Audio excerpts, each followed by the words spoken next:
Assalamualaikum warahmatullahi wabarakatuh. Sahabat baca cerita yang dirahmati Allah. Ketika semua orang Quraisy meragukan Nabi, ada satu orang yang tidak bertanya apapun. Beliau tidak meminta bukti, beliau tidak meminta waktu untuk berpikir. Beliau langsung berkata, "Jika Muhammad yang mengatakan itu, maka itu benar." Orang itu adalah Sayyidina Abu Bakar Asy-Syiddiq radhiyallahu anhu. Padahal saat itu yang diceritakan bukan hal biasa.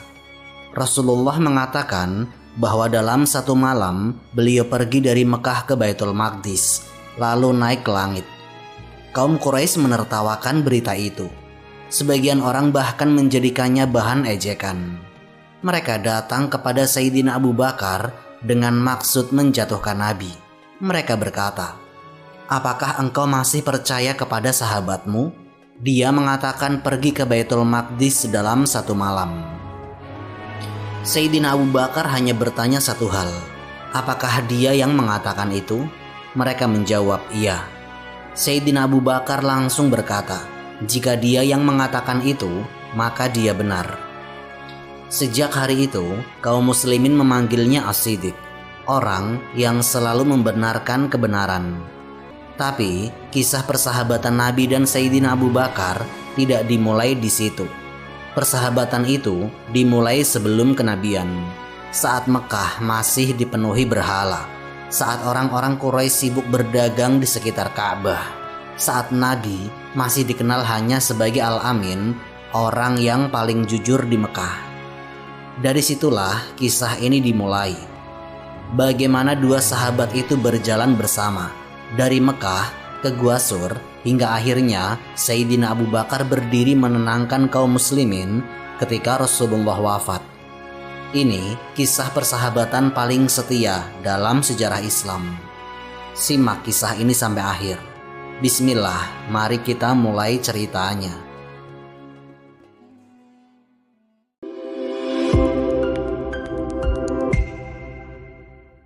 Sahabat sebelum kenabian.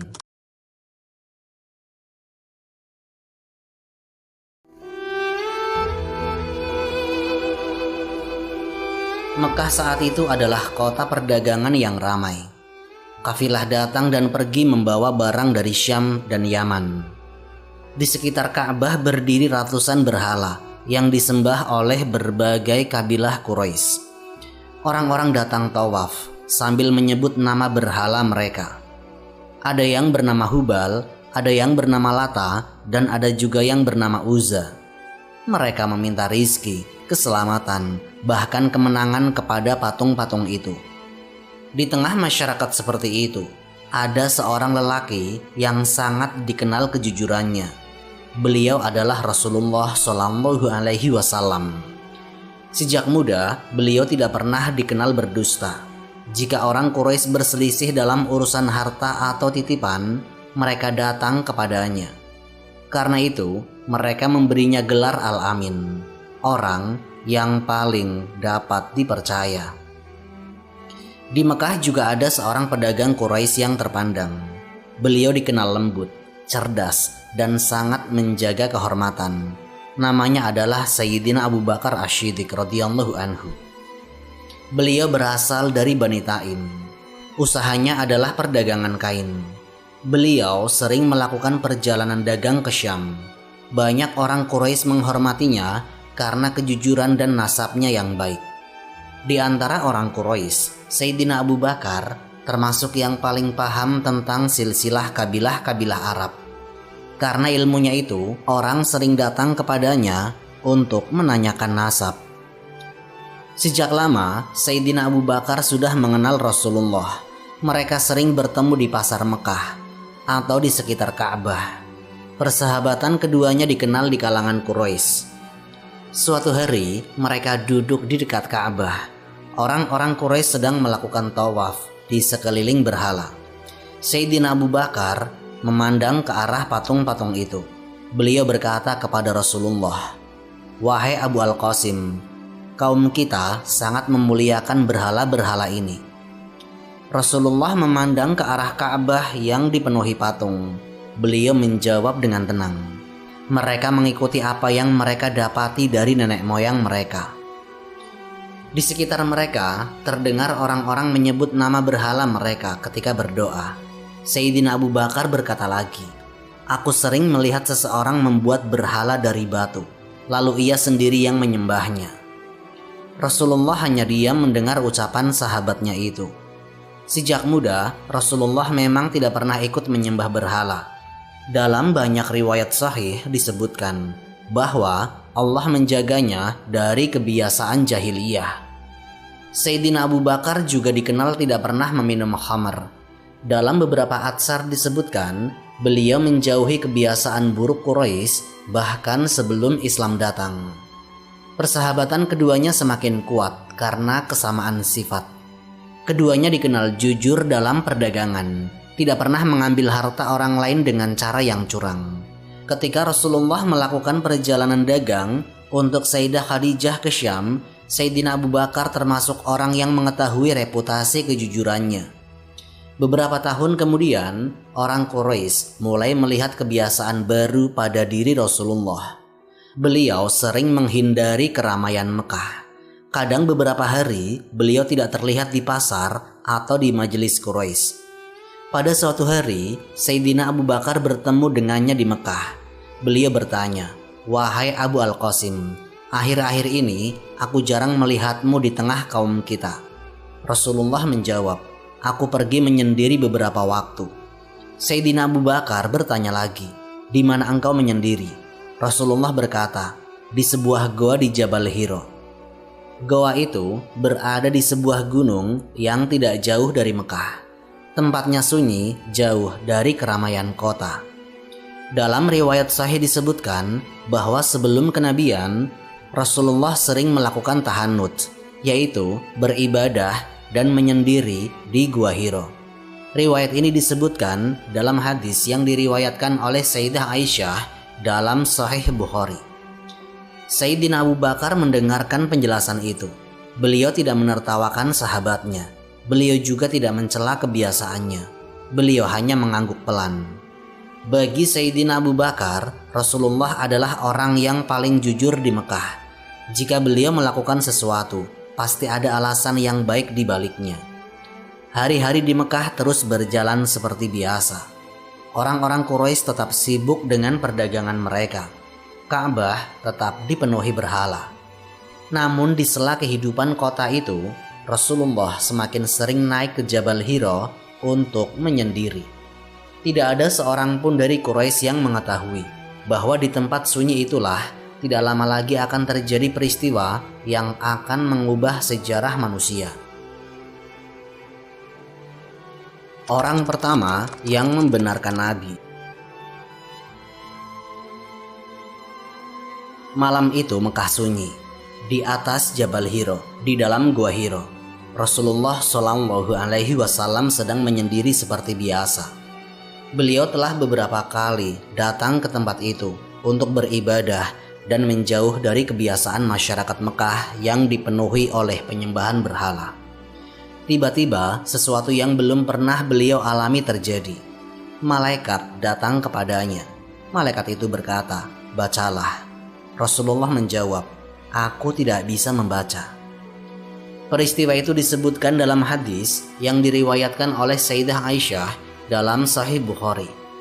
Malaikat Jibril memeluk beliau dan kembali berkata, "Bacalah dengan nama Tuhanmu yang menciptakan." Itulah wahyu pertama. Setelah peristiwa itu, Rasulullah turun dari Jabal Hiro dengan hati yang penuh kegelisahan. Beliau pulang ke rumahnya dan menemui istrinya. Beliau berkata, "Selimuti aku, selimuti aku." Sayyidah Khadijah pun menenangkan suaminya. Beliau berkata, "Tidak, demi Allah, Allah tidak akan menghinakanmu.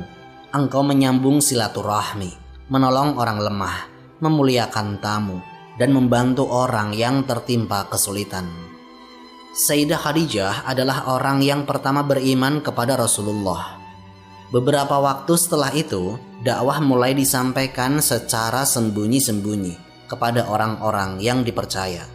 Di antara orang yang paling dekat dengan Rasulullah adalah sahabat lamanya, yaitu Sayyidina Abu Bakar Asy-Syiddiq radhiyallahu anhu. Sayyidina Abu Bakar sudah lama mengenal kejujuran Rasulullah. Beliau tidak pernah mendengar satupun kebohongan keluar dari lisannya. Pada suatu hari, Sayyidina Abu Bakar mendatangi Rasulullah. Beliau ingin mendengar langsung kabar yang mulai tersebar di sebagian orang Mekah. Ketika bertemu, Sayyidina Abu Bakar berkata, "Wahai Muhammad, aku mendengar sesuatu tentang dirimu." Rasulullah memandang sahabatnya itu. Beliau berkata dengan jelas, "Aku adalah utusan Allah. Aku mengajakmu untuk menyembah Allah yang Maha Esa dan meninggalkan penyembahan berhala." Sayyidina Abu Bakar tidak membantah. Beliau tidak meminta bukti.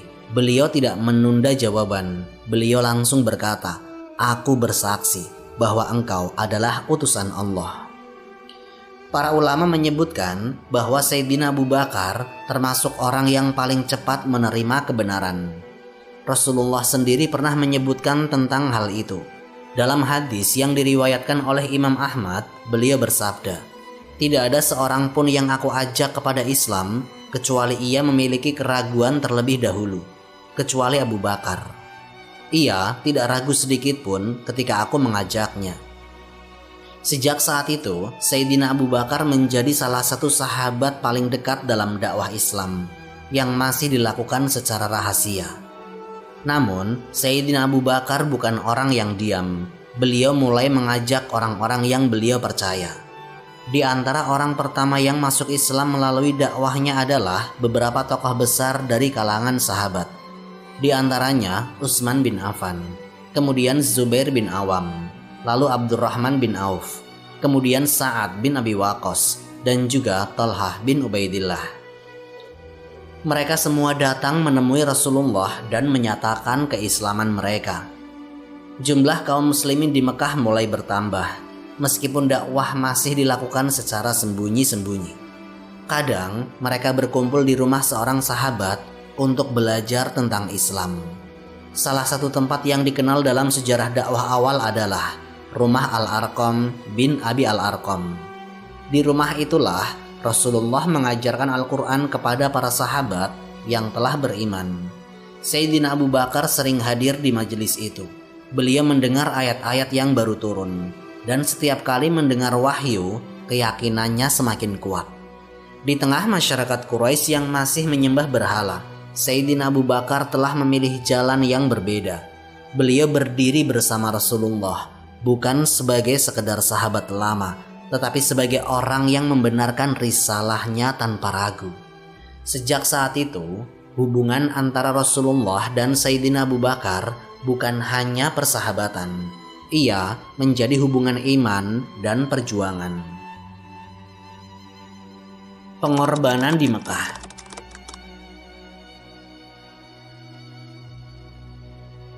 Jumlah kaum muslimin di Mekah mulai bertambah. Dakwah yang awalnya dilakukan secara sembunyi-sembunyi perlahan mulai diketahui oleh orang-orang Quraisy. Ketika mereka mengetahui bahwa Rasulullah mengajak manusia meninggalkan berhala dan hanya menyembah Allah, kemarahan mulai muncul. Bagi Quraisy, ajakan itu dianggap mengancam tradisi nenek moyang mereka. Salah satu orang yang paling aktif berdakwah di tengah masyarakat Mekah adalah Sayyidina Abu Bakar. Beliau tidak menyembunyikan keimanannya. Beliau berbicara kepada orang-orang yang beliau kenal. Beliau mengajak mereka meninggalkan penyembahan berhala dan mengikuti Rasulullah. Karena kedudukannya yang terpandang di Quraisy, dakwah Sayyidina Abu Bakar cepat tersebar. Namun keadaan Mekah segera berubah. Orang-orang Quraisy mulai menekan kaum muslimin. Mereka mengejek, mengancam, bahkan menyiksa orang-orang yang lemah. Pada suatu hari, Sayyidina Abu Bakar datang ke sekitar Ka'bah. Di tempat itu, para pemuka Quraisy sering berkumpul. Beliau berdiri di hadapan mereka.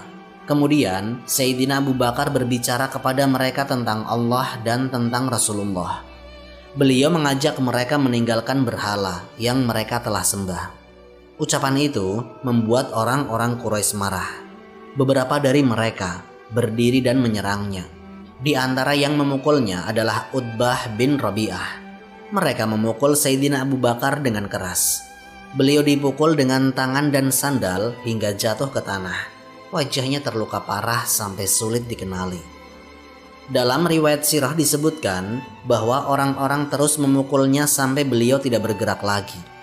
Keluarga Sayyidina Abu Bakar dari Bani Tamim akhirnya datang dan mengangkatnya dari tempat itu. Mereka membawanya pulang dalam keadaan pingsan. Orang-orang mengira Sayyidina Abu Bakar tidak akan selamat. Beberapa waktu kemudian beliau mulai sadar. Keluarganya berkumpul di sekelilingnya. Namun hal pertama yang keluar dari mulut Sayyidina Abu Bakar bukan tentang dirinya. Dengan suara lemah beliau bertanya, "Bagaimana keadaan Rasulullah?" Keluarganya menjawab dengan kesal, "Engkau hampir mati, tetapi yang engkau tanyakan justru Rasulullah."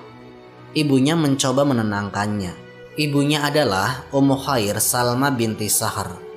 Namun Sayyidina Abu Bakar tetap bertanya, "Demi Allah, aku tidak akan makan dan tidak akan minum sampai aku mengetahui keadaan Rasulullah." Keluarganya tidak mengetahui keadaan Rasulullah. Mereka pun meminta bantuan seseorang yang sudah memeluk Islam secara sembunyi. Wanita itu adalah Ummu Jamil binti Khattab. Beliau adalah saudari dari Sayyidina Umar bin Khattab. Ummu Jamil datang dan melihat keadaan Sayyidina Abu Bakar. Beliau berkata dengan pelan, "Rasulullah dalam keadaan baik." Namun Sayyidina Abu Bakar belum tenang. Beliau berkata, "Aku ingin melihat beliau." Ketika malam tiba dan keadaan Mekah mulai sepi, mereka membantu Sayyidina Abu Bakar keluar dari rumahnya. Tubuhnya masih lemah karena luka yang beliau terima. Dengan ditopang oleh ibunya dan Ummu Jamil, Sayyidina Abu Bakar berjalan menuju tempat Rasulullah berada.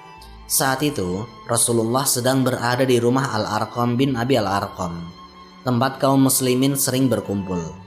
Ketika Sayyidina Abu Bakar masuk, Rasulullah melihat sahabatnya dalam keadaan penuh luka. Rasulullah lalu mendekatinya. Beliau memeluknya. Kaum muslimin yang ada di rumah itu juga merasa sangat sedih melihat keadaan Sayyidina Abu Bakar.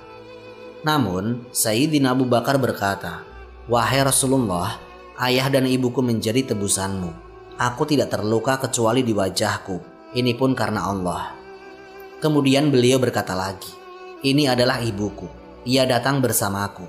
Aku berharap engkau berdoa kepada Allah agar ia mendapatkan hidayah." Rasulullah kemudian berbicara kepada ibunya Sayyidina Abu Bakar dan mengajaknya kepada Islam. Dalam riwayat sirah disebutkan bahwa ibunya akhirnya menerima Islam. Peristiwa itu membuat kaum muslimin semakin melihat kesetiaan Sayyidina Abu Bakar. Beliau tidak hanya beriman kepada Rasulullah, beliau juga siap menanggung luka demi membela dakwahnya. Saat itu, orang-orang Quraisy mulai memahami satu hal. Di samping Rasulullah ada sahabat yang tidak akan meninggalkannya. Namanya Abu Bakar Asy-Syiddiq radhiyallahu anhu. Sahabat dalam hijrah.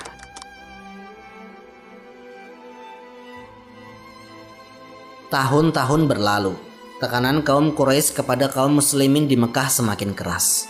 Mereka mengejek, memukul, bahkan menahan orang-orang yang memeluk Islam.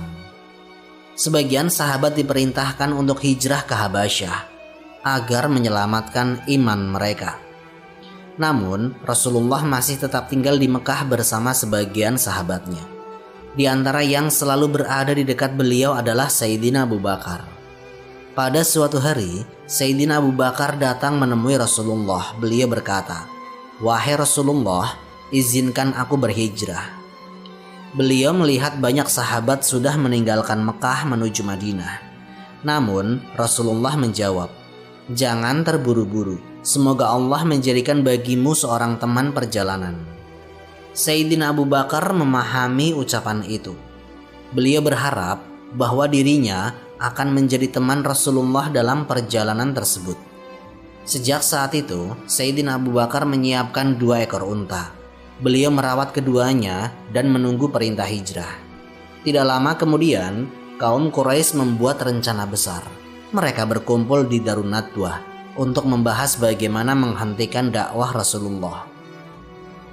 Dalam riwayat sirah disebutkan bahwa mereka sepakat untuk membunuh Rasulullah secara bersama-sama agar tanggung jawab darahnya terbagi di seluruh kabilah Quraisy.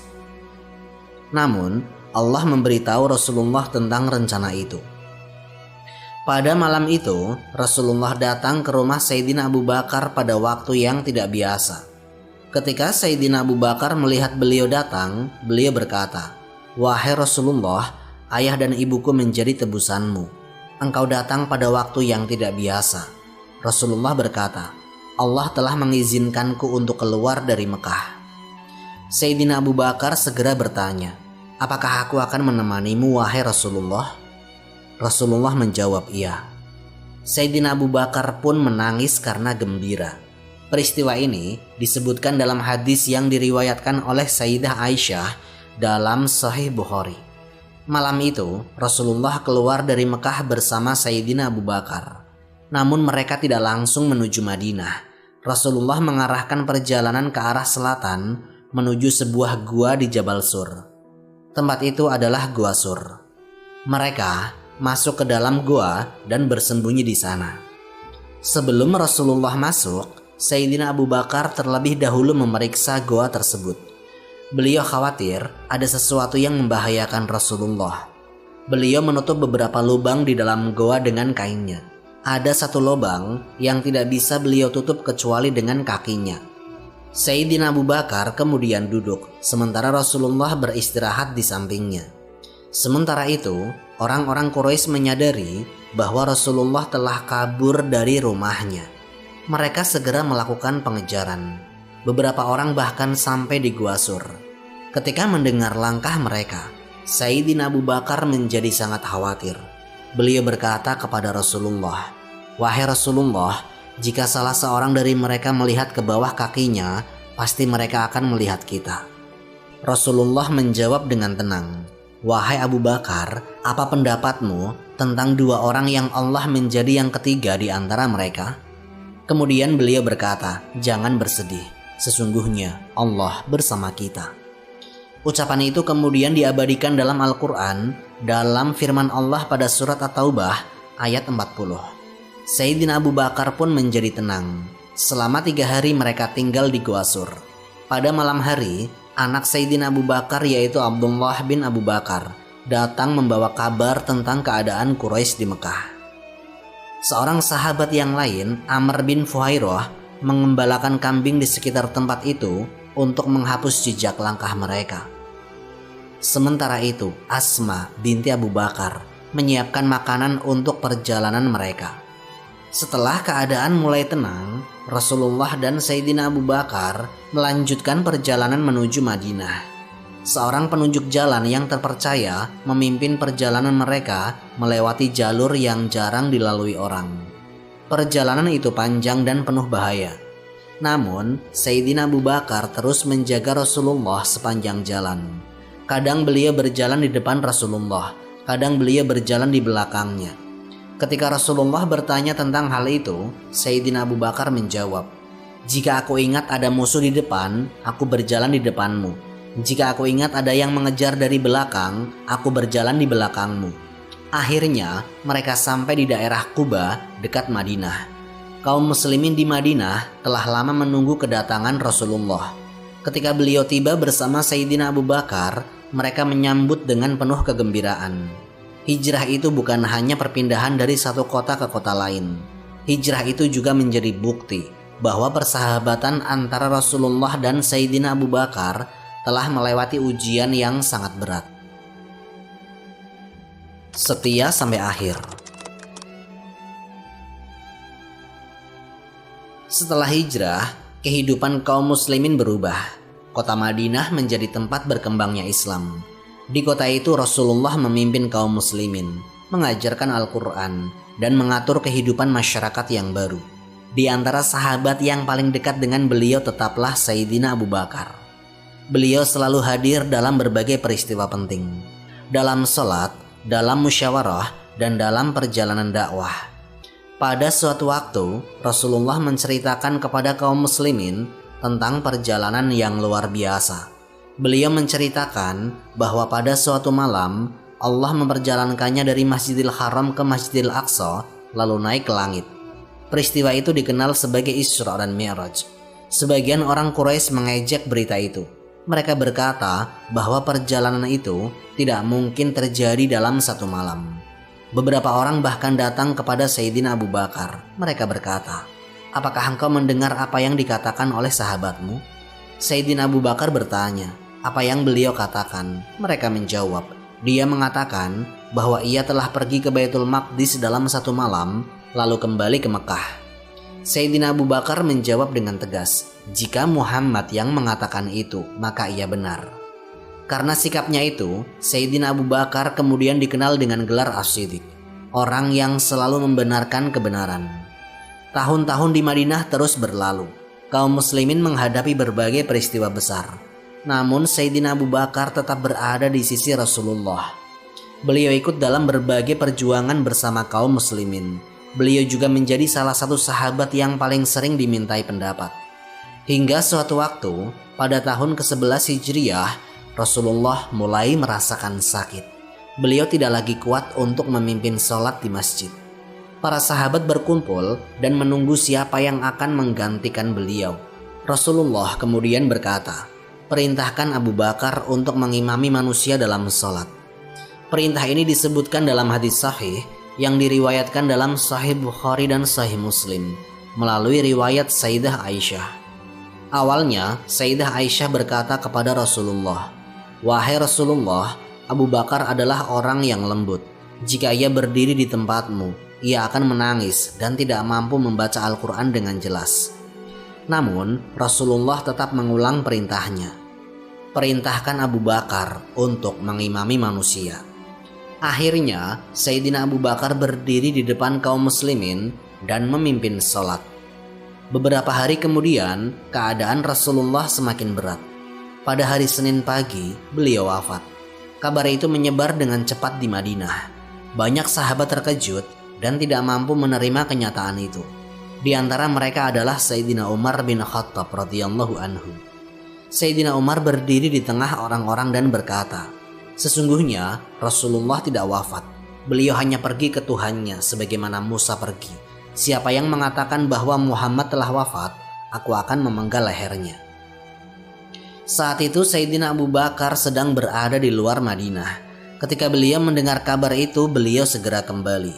Beliau langsung masuk ke rumah putrinya, rumah Sayyidah Aisyah, tempat Rasulullah wafat. Sayyidina Abu Bakar kemudian mendekati Rasulullah dan membuka kain yang menutupi wajah beliau. Beliau mencium dahi Rasulullah, kemudian berkata dengan pelan, "Demi ayah dan ibuku sebagai tebusanmu, engkau baik ketika hidup dan baik ketika wafat." Setelah itu, Sayyidina Abu Bakar keluar menemui orang-orang. Sayyidina Umar masih berbicara kepada kaum muslimin dengan penuh emosi. Sayyidina Abu Bakar berkata kepada Sayyidina Umar, "Duduklah wahai Umar." Namun, Sayyidina Umar masih terus berbicara. Akhirnya, Sayyidina Abu Bakar berbicara kepada manusia. Beliau berkata, "Barang siapa di antara kalian yang menyembah Muhammad, maka sesungguhnya Muhammad telah wafat." Kemudian beliau melanjutkan, "Barang siapa yang menyembah Allah, maka sesungguhnya Allah Maha Hidup dan tidak akan mati." Setelah itu, Sayyidina Abu Bakar membaca firman Allah, "Dan Muhammad hanyalah seorang Rasul. Sungguh telah berlalu sebelumnya beberapa Rasul. Apakah jika ia wafat atau terbunuh, kalian akan berbalik ke belakang?" Quran Surat Ali Imran ayat 114. Para sahabat mendengar ayat itu. Banyak dari mereka menangis. Sayyidina Umar berkata bahwa ketika beliau mendengar ayat itu dibacakan, beliau merasa seakan-akan baru pertama kali mendengarnya. Kaum muslimin akhirnya menyadari bahwa Rasulullah benar-benar telah wafat. Beberapa waktu kemudian, Rasulullah dimakamkan di kamar Sayyidah Aisyah, tempat beliau wafat. Tempat itu berada di rumah beliau sendiri. Kelak, sahabat yang paling setia mendampinginya akan dimakamkan di tempat yang sama, di samping Rasulullah. Ia adalah Sayyidina Abu Bakar As-Siddiq radhiyallahu anhu. Persahabatan mereka tidak hanya terjadi di Mekah, tidak hanya dalam perjuangan. Persahabatan itu berlangsung sepanjang kehidupan Rasulullah. Dan bahkan setelah beliau wafat, nama Sayyidina Abu Bakar tetap dikenang sebagai sahabat yang selalu berdiri di samping Rasulullah dalam setiap keadaan. Wallahu a'lam bishawab. Semoga kisah ini memberikan manfaat dan menjadi pengingat bagi kita semua untuk terus memperbaiki diri serta meningkatkan ketaatan kepada Allah Subhanahu wa Ta'ala. Lebih dan kurangnya mohon dimaafkan. Yang benar datangnya dari Allah Subhanahu wa Ta'ala. Khilaf atau keliru itu datangnya dari saya pribadi sebagai manusia biasa. Sampai jumpa di kisah-kisah inspiratif berikutnya. Akhirul kalam, wassalamualaikum warahmatullahi wabarakatuh.